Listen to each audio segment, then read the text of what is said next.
পৃথিবীটা অশান্তির আগুন দাও দাও করে জ্বলছে। মুসলমান আজ গোটা পৃথিবীতে মার খাচ্ছে। বসনিয়া, ফিলিস্তিন, কাশ্মীর, আফগানিস্তান, মায়ানমার, আমার ভাইয়েরা তেহরান থেকে শুরু করে ফিলিস্তিনি মুসলমানদের, হামাসদের মুসলমানদের উপরে গোটা পৃথিবীতে ইহুদি নাসারা পেটাপিরা মুসলমানদের উপরে নির্যাতন চালিয়ে যাচ্ছে। সেই সময় এক খেলার শ্রেণীর মুসলমানেরা ঘরের কোনায় বসে তসবির তারা নিয়ে বলছে সুবহানাল্লাহ সুবহানাল্লাহ। দুনিয়াতে যা হচ্ছে আমরা কিছু বলবো না। আল্লাহ বলছে তোমার মতন বিশ্ববাদ পড়ে দোয়া আমার দরবারে কবুল হবে না, হবে না, হবে না। আমার ভাইয়েরা, মরতে হয় কার জন্য? যেরকম কার জন্য? আমরা মরবো সব আল্লাহর জন্য। গোটা পৃথিবীতে মুসলমান মার খায়, আর আমরা মুসলমান ঘরের কোনায় বসে আমরা তসবির দানা টেকতেছি। কথা বলে ঠিকই না? এটা কোন রাজনৈতিক মঞ্চ না, এটা কোন রাজনৈতিক আলোচনা হবে না। বেশ মামপাড়ির মতো ওয়াজ হবে। কি বানি? মামপাড়ির মতো ওয়াজ হবে। সম্মানিত ভাই আমার, রাজনৈতিক আলোচনা আমরা করবো না ঠিকই, কোরআনের হক কথা তো আমাদেরকে বলতেই হবে। আর যে আলেম কোরআনের হক কথা চেপে রাখবে সে আলেম না, সে পাকা জালেম।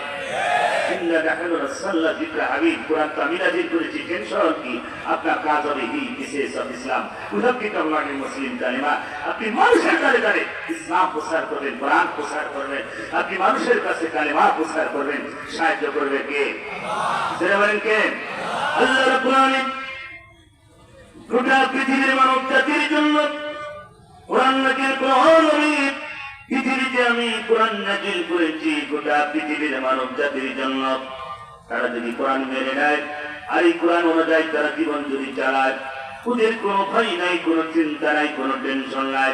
আল্লাহ পাক বললেন ফালাহুম আজরুহুম ইনদা রাব্বিহিম, আমার পক্ষ থেকে তাদের জন্য পুরস্কার যাবে। ও নবী, ওদের দুনিয়ার কোনো টেনশন থাকবে না, চিন্তা থাকবে না। আমি আল্লাহ ওদের জন্য পৃথিবীতে যেভাবে সাজিয়েছি, আসমান জমিন যেভাবে সাজালাম, ওই বান্দার জন্য আল্লাহ রাব্বুল আলামিন যারা ঈমান আনে, ঈমান আনে, এই ঈমান আনার কন্ডিশন আল্লাহ রাব্বুল আলামিন বলেন আল্লাযীনা আমানু, ও নবী যারা ঈমান আনে, ঈমান আনে, ঈমান আনে, এই ঈমান আনার কন্ডিশন এই পৃথিবীতে যারা ঈমান এনেছে, আল্লাহর প্রতি বিশ্বাস যারা করলো, নবীকে মেনে নিল, তাদের পৃথিবীতে তাদের উপর অত্যাচার, নির্যাতন, জুলুম আসবে। কথা বলে ঠিক কিনা?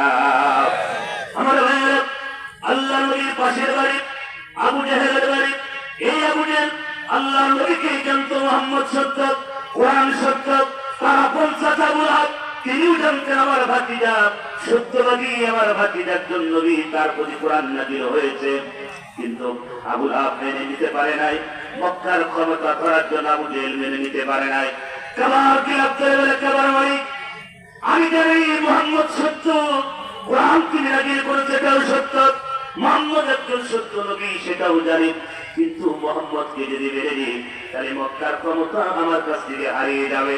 আমি দুনিয়ার অন্য কিছু চাই না, আখিরাতের কিছু চাই না, আমি দুনিয়ার ক্ষমতা চাই। করে বলেন নাউজুবিল্লাহ।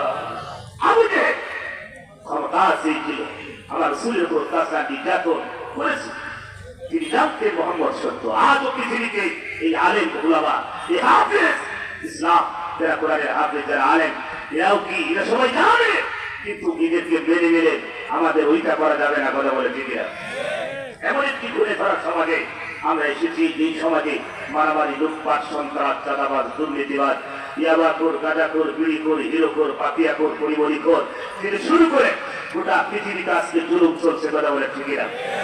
এই পৃথিবীতে কে কত বেশি গুনাহ করতে পারে, আমাদের এই সমাজে কে কত বেশি গুনাহ করতে পারে, সেই প্রতিযোগিতা লেগে গেছে। কথা বলে ঠিক না?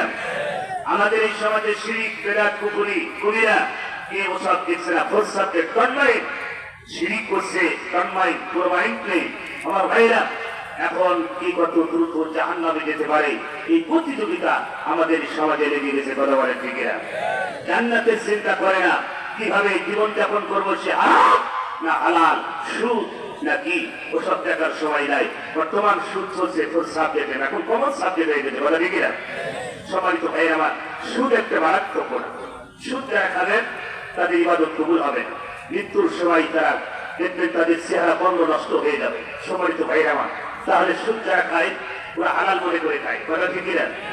আবার বর্তমান সমাজে যারা সুদ খায় তাদের দাপট বেশি হয় সমাজে। কথা বলে ঠিক না? আর যারা সুদের সাথে সম্পর্ক নেই ওরা হচ্ছে গ্রামের সবচেয়ে অসহায় মানুষ। যারা পরিমাণ যে ব্যক্তি সুদ খা, সে নিজের মায়ের সাথে বিয়ে করলো। নাউজুবিল্লাহ তো বলি, কিন্তু খাওয়ার সময় তখন খুব সুন্দর করে খাই। কথা বলে ঠিক না আমার ভাইরা? এই জন্য আল্লাহ রাত পৃথিবীতে আল্লাহ পাক নাযিল করলেন। গোটা পৃথিবীতে এই কোরআন যদি কেউ মেনে নেয়, তাদের জীবন আলোকিত করে দেবেন কে? জেনে বলেন কে? এটা একটা মাদ্রাসা, আপনারা জানেন। মুনসাপুর জামিয়া হুসানিয়া ইসলামিয়া নুরানিয়া হাফিজিয়া ও কওমি মাদ্রাসা। হাফিজিয়া নুরানিয়া কওমি তিনটা শ্রেণী এখানে আছে। আমার ভাইরা, সন্তান হাফিজ বানান, একটা সন্তান আলেম বানান, তারপরে আপনার সন্তানকে আপনি ডাক্তার বানান, ইঞ্জিনিয়ার বানান, যা খুশি তাই বানান, কোন ব্যাপার না। কিন্তু ছোটকালে যদি আপনার সন্তানের ভিতরে ওহির জ্ঞান দিয়ে দেন, এই ছেলে ডাকাত হবে না, সন্ত্রাস হবে না, গাঁজাখোর হবে না, বিড়িখোর হবে না, হিরো করা হবে না। বর্তমান যারা গাঁজা খায়, হিরো খায়, যারা সন্ত্রাস জঙ্গি, তারা কেউ হাফেজ আলেম না। কথা বলে ঠিক না? আপনাদের এলাকায় কোন হাফেজ সিগারেট খাইছে এখন দেখাতে পারেন? কোন আলেম মদের ব্যবসা করে এরকম আছে কি এই হাকিমপুরে? আছে কি? না। তারা আলেমরা মদ খাই না, গাঁজা খাই না, ফেন্সিডিল খাই না, ইয়াবা খাই না। তারাই হচ্ছে জাতির শ্রেষ্ঠ সন্তান, ওয়ারাসাতুল আম্বিয়া, নাইবে রাসূল। জোরে বলেন কথা ঠিক না? এই জন্য আমার ভাইরা, একটা সন্তান হাফেজ বানান, একটা সন্তান আলেম বানান, কপাল করে দেবেন। চিল্লায় বলেন কে? আমার ভাইয়েরা, সংক্ষিপ্ত বলে হাফেজ হলে কি হবে? হাফেজের সম্মান আমার আল্লাহ কেমন দেবে? একজন আলেমের সম্মান আমার আল্লাহ কেমন দেবে? ও হাকিমপুরের ভাইয়েরা, ও দিনাজপুরের ভাইয়েরা, কান দিয়ে শুনে আমার ভাইয়েরা, একজন হাফেজের সম্মান আমার আল্লাহ কেমন দিবে? একজন হাফেজ যখন জান্নাতে যাবে, এই হাফেজ সাহেবের জন্য এক নাই দুই নাই ৭০,০০০ গেট তৈরি হবে। জোরে বলুন সুবহানাল্লাহ। আমার ভাইয়েরা, কিছুদিন আগে ফরিদপুরে মাহফিলে গেলাম, রাজবাড়িতে মাহফিলে গেলাম। রেল মন্ত্রী জিল্লু হাকিম সাহেব, তিনি মন্ত্রিত্ব পেয়েছেন। ভাই আমার, পুরা রাজবাড়ি জেলায় গলিতে গলিতে গেট আর গেট ওয়েলকাম জানানোর জন্য। দুনিয়ার একটা মানুষের জন্য যদি এত গেট তৈরি হয়, আল্লাহর জান্নাতে যে মানুষটি যাবে, যে হাফেজ যাবে, যে আলেম যাবে, আমার আল্লাহ রাব্বুল আলামিন এক নয় দুই নয় ৭০,০০০ গেট তৈরি করবে। জোরে বলেন সুবহানাল্লাহ। প্রতিটা গেটের ভিতরে ৭০ জন স্থানীয় ভাবে। ও হাকিমপুরের ভাইয়েরা, একটা সন্তান হাফেজ বানান, একটা সন্তান আলেম বানান, কপাল খুলে দেবেন। চিল্লায় বলেন কে? আরো জোরে বলেন কে? বাবার কবরের পাশে যে রব্বির হামহুমা কামা রাব্বায়ানি সগীরা, বাবার কবরের পাশে যে দোয়াটা করেন, পৃথিবীতে বাবা মার এর চেয়ে বড় দোয়া আর পৃথিবীতে আর নাই। জোরে বলেন কথা ঠিক কিনা? লা ইলাহা। যারা রাস্তায় ঘোরাফেরা করছে, এসে বসে মানে মেহমান অল্প সময় ভিতরে চলে আসবে। লা ইলাহা। এতগুলো মানুষ আপনাদের জিকিরি যে ভাব দেখতেছি, মনে হচ্ছে জীবন যাই যাই অবস্থা। আসলে জিকির হবে কোন কায়দায়? বিড়ি খেয়ে খেয়ে গলা সব শেষ। এখানে বিড়ি খাওয়া পাটি কয়জন আছে? একটু হাত তুলে দেখা। বিড়ি খাওয়া পাটি, আলহামদুলিল্লাহ, খুশি হয়ে গেলাম। হাকিমপুরের মানুষরা বিড়ি খাই না। আল্লাহ পাক সবাইকে ওলি হিসাবে কবুল করুন। আর ধরবেন আমি, এই যে হাজার হাজার মানুষ বিড়ি খাই না, এলাকার দোকানগুলো চলে কোন কায়দায়? বলবে হুজুর আমরা কেন বিড়ি খাবো? এখন বর্তমান আমরা এখন সিগারেট খাচ্ছি। অনেক মুরগি আছে বিড়ি টানতে টানতে লুবি সিগারেট তাও টান ছাড়ে না। আমরা সমাজে আছে কিনা? এই আমার ওদিকে যেতে চাচ্ছি না, সময় আমার কম, মেহমান চলে আর অল্প সময়ের ভিতরে। যেটা বলছি দিকের হবে কারা নামে? একটু দিকে করুন লা ইলাহা।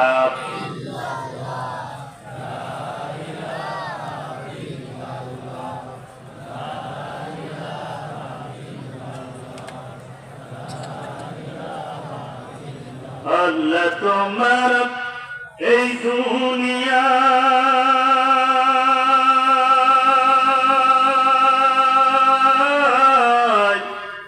আল্লাহ তোমার এই দুনিয়ায় কেউ আসে কেউ চলে যায়, তবু তোমার ভয় কারো কাঁদে না হৃদয়, তবু তোমার ভয় কারো কাঁদে না হৃদয় লা ইলাহা জোরে লা ইলাহা লা ইলাহা ইল্লাল্লাহ মুহাম্মাদুর রাসূলুল্লাহ সাল্লাল্লাহু আলাইহি ওয়াসাল্লাম। ভাইরা, যে কথা বলতেছিলেন, একজন হাফিজের সম্মান আমার আল্লাহ, একজন আলেমের সম্মান আমার আল্লাহ কেমন দিবে। হাফিজ সাহেব, আলেম সাহেব যখন জান্নাতের দিকে দৌড়াবে, এই হাফিজের সম্মান, আলেমের সম্মান আমার আল্লাহ কেমন দিবে।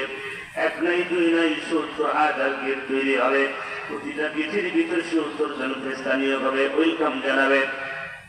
হাফিজ সাহেব জান্নাতের মেন গেটে দাঁড়িয়ে যাবে, এক পা জান্নাতের ভিতরে আর এক পা জান্নাতের সিঁড়িতে। হঠাৎ করে পেছন থেকে ফেরেশতা জামা টেনে ধরবে হাফিজ সাহেবের। হাফিজ সাহেব বলবেন, কে ধরলি? কে ধরে নিলে? আমার জামা কে ধরলি? আমারও জামা ছেড়ে দেওয়া হোক। সঙ্গে শুনে হাফিজ সাহেব যখন এই কথা বলবেন, ফেরেশতা বলবে, ও আল্লাহর বান্দা হাফিজ সাহেব, তোমার কি মনে পড়ে না তুমি কার বাড়িতে খাবার খেয়ে হাফিজ হয়েছো? 4 টাকা দিয়ে হাফিজ হয়েছো, 4 টাকা দিয়ে তুমি হাফিজ হয়েছো। এই বাড়িতে কে হাফিজ হয়েছো? জাকিরালা বাড়ি, নজেনালা বাড়ি। ওই বাড়িওয়ালাকে না নিয়ে কেমনে তুমি জান্নাতে প্রবেশ করবে? হাফিজ সাহেব বললেন, আল্লাহর ফেরেশতা, আমি তো ভুলে গেছি, আমার তো মনে নাই। হাফিজ সাহেবকে জান্নাতে যাওয়ার আগে ওই জাকিরালা বাড়ি, নজেনালা বাড়ি, 4 টাকা দিয়ে হাফিজ হয়েছে, ওই বাড়িওয়ালাকে নিয়ে জান্নাতে যাবে। ধরে বলেন আল্লাহু আকবার। আল্লাহ হাফিজ হতে পারো না, হাফিজের বাবা হোক। হাফিজ হতে পারো না, হাফিজের বাবা হোক। হাফিজ হতে পারো না, হাফিজের নানা হোক। হাফিজ হতে পারো না, হাফিজের শ্বশুর হও। কপাল খুলে দেবেন কে? একজন হাফিজের, আলেমের একজন বাবা শ্বশুর হয়ে যান, কপাল খুলে দেবে বাজানদের। এই দুনিয়ায় চাকচিক্যময় পৃথিবী, চিরদিন আমি আপনি থাকবো না, অন্ধকার মাটির জগতের মানুষ হয়ে যাব। আল্লাহ রাব্বুল আলামিন বলে, ও নবী, যারা আমার পথে ঈমান এনেছে, আল্লাযীনা আমানু, যারা ঈমান আনে, ও নবী, এই পৃথিবীতে যারা ঈমান এনেছে, ইন্নাল্লাযীনা আমানু, নিশ্চয় যারা ঈমান আনে, ও নবী, নিশ্চয় যারা ঈমান আনে, ওয়া আমিলুস সালিহাত, পৃথিবীতে যারা ভালো ভালো কাজ করে। আল্লাহ পাক বলে, ও নবী, এই পৃথিবীতে যারা ঈমান এনেছে এবং ভালো কাজ যারা সমাজে করেছে, আমি আল্লাহ তাদের হাসরের ময়দানে বিচারের পরে আমি যেই জায়গা দেব, দুনিয়ার কোনো খাবার না, দুনিয়ার কোনো ফল না, আমি তাদেরকে আপ্যায়ন করব, মেহমানদারি করব। কানাত লাহুম জান্নাতুল ফিরদাউস নুজুলা, আমি আল্লাহ জান্নাতি বান্দাকে মেহমানদারি করব। জোরে বলুন সুবহানাল্লাহ। আল্লাহ বলে, দুনিয়ার কোনো খাবার নাই, আমি আমার বান্দাকে আপ্যায়ন করবো, মেহমানদারি করবো আমার জান্নাত দিয়ে। ও হাকিমপুরের ভাইরা, আল্লাহ যদি কাউকে জান্নাত দিয়ে দেয়, তার কোন চাওয়া? কথা বলেন, তার কোন কি চাওয়া থাকে? আমরা এসেছি ওই আল্লাহর জান্নাত পাওয়ার জন্য। কথা বলেন ঠিক কিনা? আমার ভাইরা, এই জন্য আমি আপনাদেরকে বলি, একটা সন্তান হাফেজ বানাবেন বলে কপাল খুলতে দেবেন আমার আল্লাহ। হাফেজ সাহেব যখন জান্নাতের ভিতরে প্রবেশ করবে, আল্লাহ রাব্বুল আলামিন ফুরকানটা ওয়েলকাম জানাবে, ফুল দিয়ে বরণ করবে। সঙ্গে সঙ্গে আল্লাহ পাক বলেন, হাফেজ সাহেব আর দেরি করো না, কোরআন স্টার্ট দিয়ে দাও, কোরআন পড়া শুরু করে দাও। হাফেজ সাহেব যখন কোরআন পড়া শুরু করবে, বিসমিল্লাহ বলে যখন কোরআন পড়া শুরু করবে, প্রত্যেকটা আয়াতের বিনিময়ে আল্লাহ রাব্বুল আলামিন জান্নাতের ভিতরে একটা একটা করে তালা শুরু করবে। জোরে বলেন সুবহানাল্লাহ। হাফেজ সাহেব কোরআন শরীফের ৬৬৬৬ আয়াত যখন শেষ করে ফেলবে, আমার আল্লাহ রাব্বুল আলামিন জান্নাতের ভিতরে ৬৬৬৬ তালা বিল্ডিং হাফেজের আব্বা আম্মার জন্য বরাদ্দ হবে। জোরে বলেন সুবহানাল্লাহ। আমার ভাইরা, এই জন্য দুনিয়া দুনিয়া দুনিয়া দুনিয়া, কিসের রঙ্গ পৃথিবী, কিসের আনন্দ, কিসের উল্লাস? বাজান রে, আল্লাহর কোরআনকে যারা মেনে নিয়েছে, কোরআনকে যারা ভালোবাসে, তাদের আর কোনো ভয় নাই। ভয় কার? চিল্লায় বলেন কার? জোরে সবাই জোরে জোরে বলেন কার? আমার ভাইয়েরা, যারা আল্লাহর দ্বীন মেনে নিয়েছে, কোরআন মেনে নিয়েছে, ও নবী, আপনি তাদেরকে জানাইছেন তাদের কোনো ভয় নাই, কোনো চিন্তা নাই। আমার দ্বীনের উপরে, কোরআনের উপরে যারা একমাত্র অটল থাকলে ও নবী, তাদের কোনো ভয় নাই, চিন্তা নাই। আল্লাহ রাব্বুল আলামিন এই খলিকের এই দুনিয়ায় কিসের বাহাদুরি, কিসের ক্ষমতা? সব ক্ষমতার মালিক চিল্লায় বলেন কে? আর বলেন কে? আল্লাহ নবী কিসের অহংকার, কিসের ক্ষমতা? সব ক্ষমতার মালিক কে? খলিকের এই দুনিয়ায় কিসের লাফালাফি, কিসের অহংকার? আল্লাহর এই কোরআনের মাহফিল হচ্ছে, হবে, গোটা পৃথিবীতে চলবে। ধরে বলেন কথা ঠিক কিনা? আমার ভাইয়েরা, ইন্ডিয়াতে যত প্রোগ্রাম করেছে কোন মাহফিলে বাধা আসে না। ওই দেশের এমএলএ, পঞ্চায়েত, এমপি এবং মন্ত্রী তারাও তো থাকে মাহফিলে। ওই দেশে যদি 5,000 লোক হয়, তার ভিতরে কমপক্ষে হাজার হাজার হিন্দু দাদারা বসে থাকে। আমার ভাইয়েরা, সেখানে কোরআনের মাহফিল বন্ধ হয় না। যেই দেশে 90-95% মুসলমান, সেই দেশে আল্লাহ কোরআনের মাহফিল বন্ধ হয়ে যায়। আমরা মুসলমান আছি কি সন্দেহ? কথা বলেন ঠিক কিনা? আমার ভাইয়েরা, এই জন্য আল্লাহকে ভয় করেন, আল্লাহকে ভয় করেন। দুনিয়া কোনো মানুষ আপনার কবরে যাবে না। পাঠানো পৃথিবীর কোন নিয়ম নাই। বাবার কবরে সন্তান যায় না, মায়ের কবরে মেয়ে যায় না, স্বামীর কবরে স্ত্রী যায় না। পৃথিবীর কোন নিয়ম নাই। কার জন্য গাড়ি গাড়ি, কার জন্য জমি জায়গা, কার জন্য কাঙ্গারে, কার জন্য ক্ষমতা বাহাদুরি? দুনিয়ায় কেউ কারণ নাই রে বাজার। যার যার কবরে সেই সেই হিসাব দেবে, যার যার কবরে সেই যাবে। কথা বলেন দিকেরা? আমার ভাইয়েরা, আল্লাহ দুনিয়াতে এমন কাজ করে যাও, এই কাজের বিনিময়ে তোমার জন্য প্রতিবেশী হাত তুলে দোয়া করবে, তোমার জন্য কাঁদবে, তোমার জন্য চোখের পানি ফেলে কাঁদবে। এমন কিছু তোমার জন্য হবে। আমার ভাইয়েরা, এমন কাজ দুনিয়াতে রাসূল বলেন করে যাও না। সেই কাজটা তুমি যদি করে যাও, তোমার মৃত্যুর পরে মানুষ তোমাকে ধিক্কার দেবে। অমুক মানুষ যদি আরো 10 বছর আগে মারা যেত, সমাজে ভালো হতো। রাসূল বলেন এমন মৃত্যুবরণ করো না, এমন মৃত্যুবরণ করো যাতে তোমার দেশি, তোমার প্রতিবেশী, তোমার গ্রামবাসী, তোমার আত্মীয় স্বজন তোমার জন্য প্রাণ করে দোয়া করে। এমন মৃত্যু নিয়ে কবরে আসো, কারণ কবরটা হচ্ছে এমন একটি জায়গায়, ইমিগ্রেশন কাউন্টার। কবর হচ্ছে প্রথম স্টেশন। কবর থেকে যারা বেঁচে যাবে তারা প্রত্যেকটি জায়গা থেকে বেঁচে যাবে, আর কবরে যারা ধরা খেয়ে যাবে তারা প্রত্যেকটি জায়গায় ধরা খেয়ে যাবে। কথা বলেন ঠিক কিনা?